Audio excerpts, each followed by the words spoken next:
Thank you. Now Mrs. Morgan-Knighter for a minute and a half, please. Ačiū, ponia pirmininkė. Čia Europos parlamente mes dažnai kalbam apie žmogaus teisės. Ir pagal Eurobarometro tyrimą 70% Europos Sąjungos piliečių yra nerūkantis. Ir didžioji dalis jų norėtų, kad rūkymas būtų uždraustas viešosiose erdvėse. Galima kelti diskusiją, ar nebus diskriminuojami rūkantieji. Tačiau manau, kad kalbant apie pripažintą rūkymo žalą sveikatai, rizikuoti žmonių sveikata negalime. Žinoma, kalbant apie rūkymo draudimą Europos Sąjungos mastu, turime nepamiršti subsidiarumo principą ir leisti valstybėms narėms pačioms apsispręsti, kaip jos gins ir apsaugos savo piliečius. Pavyzdys iš Lietuvos, kaip ir kolegos minėjo iš Airijos, kad mes turime tabako kontrolės įstatymą, kuris yra vienas pažangesnių vertinant Europos Sąjungos lygmenių.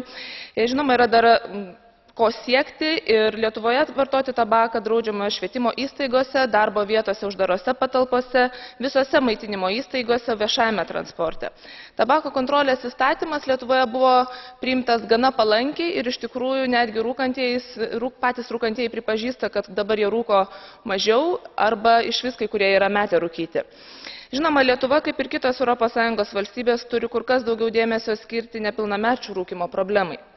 Manau, visi esame suinteresuoti švaria ir sveika aplinka, ypač dėl mūsų vaikų, todėl gerieji valstybių draudžiančių rūkyti viešosiose erdvėse pavyzdžiai turėtų paskatinti ir įkvėpti skeptiškiau šiuo klausimu nusiteikusias valstybės ginti nerūkančiųjų teises, o Europos Sąjungos institucijos, įsiklausant į Europos parlamento nuomonę, ieškoti būdų priimti privalomą pobūdį turinčius teisės aktus. Thank you. We now move to the Catch the Eye part of the debate. And first I will take Mr. Kelly. Thank you very much. Firstly, I would like to compliment Madam Estrela on her initiative, and I agree with the points that she has made. Coming from Ireland as well, I have seen the transformation in attitude